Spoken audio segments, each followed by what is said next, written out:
বিশ্বজুড়ে ট্রাম্প উত্তাপ যেন থামছেই না। কখনো ইউক্রেনের প্রেসিডেন্ট ভলোদিমির জেলেনস্কিকে স্বৈরাচার বলা, আবার কখনো যুক্তরাষ্ট্রের জাত শত্রুদের মিত্র বানানো। এরকম একের পর এক বক্তব্য ও মার্কিন নীতিতে পরিবর্তন এনে বিশ্বকে চমকে দিচ্ছেন মার্কিন প্রেসিডেন্ট ডোনাল্ড ট্রাম্প।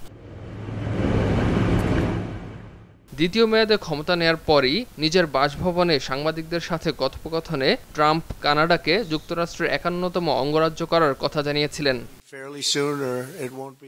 এছাড়া ট্রাম্প তার নিজের সোশ্যাল মিডিয়া প্ল্যাটফর্ম ট্রুথ সোশ্যালে আমেরিকার সোনালী যুগের ভোর শিরোনামে আমেরিকার পতাকা খচিত একটি মানচিত্র শেয়ার করেছিলেন, যেখানে কানাডাকে আমেরিকার অন্তর্ভুক্ত দেখানো হয়। একটা স্বাধীন সার্বভৌম রাষ্ট্রকে যুক্তরাষ্ট্রের অন্তর্ভুক্ত করার সিদ্ধান্ত অনেকটা মামার বাড়ির আবদারের মতোই। তাই ট্রাম্পের এই কার্যক্রমকে ভালোভাবে নেয়নি কানাডার প্রধানমন্ত্রী জাস্টিন ট্রুডো। ট্রাম্পের মন্তব্যের প্রতিক্রিয়ায় ট্রুডো জানান, কানাডা কখনোই যুক্তরাষ্ট্রের অংশ হবে না।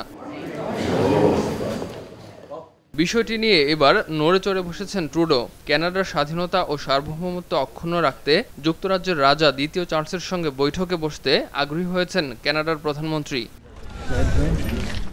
গেল সোমবার রাজা দ্বিতীয় চার্লসের সঙ্গে জাস্টিন ট্রুডোর সৌজন্য সাক্ষাৎ হয়।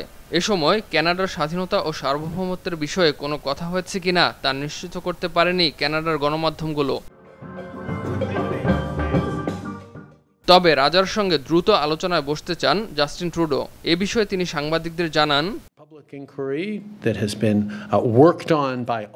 আমি রাজার সঙ্গে সাক্ষাতের জন্য অপেক্ষা করছি।